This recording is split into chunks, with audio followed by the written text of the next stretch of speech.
Christophe reprend son itinéraire vers le nord. Il va en Côte d'Or pour se rendre à l'abbaye de Fontenay. Elle a été construite par un autre ordre monastique, les cisterciens.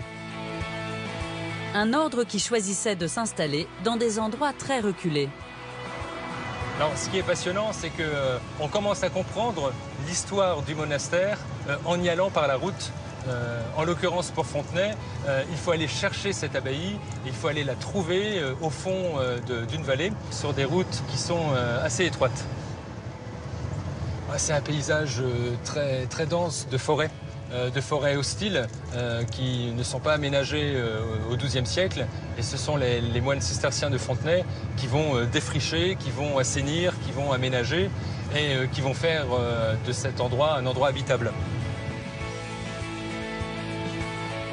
Une poignée de moines cisterciens s'établit dans cette forêt pour s'opposer au luxe et à la puissance des Clunisiens.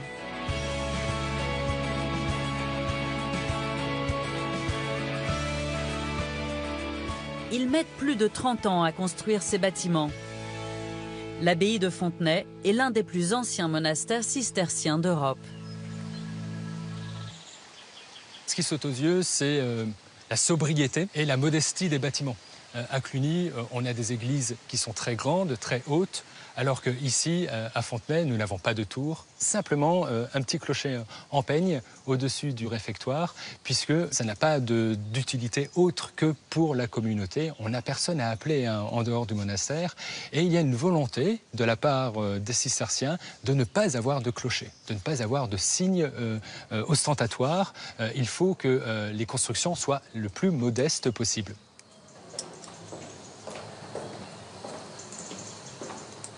Dans le cloître, rien ne doit détourner l'attention des moines.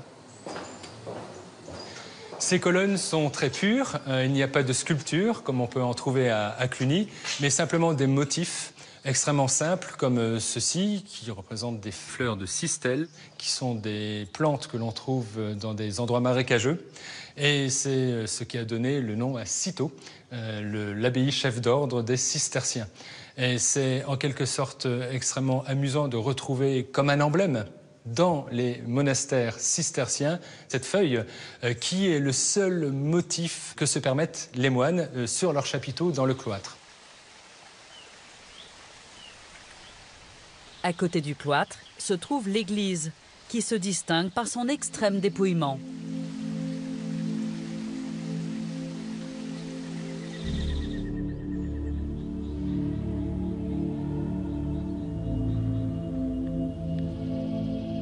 Cet intérieur d'église est typique de l'esthétique cistercienne.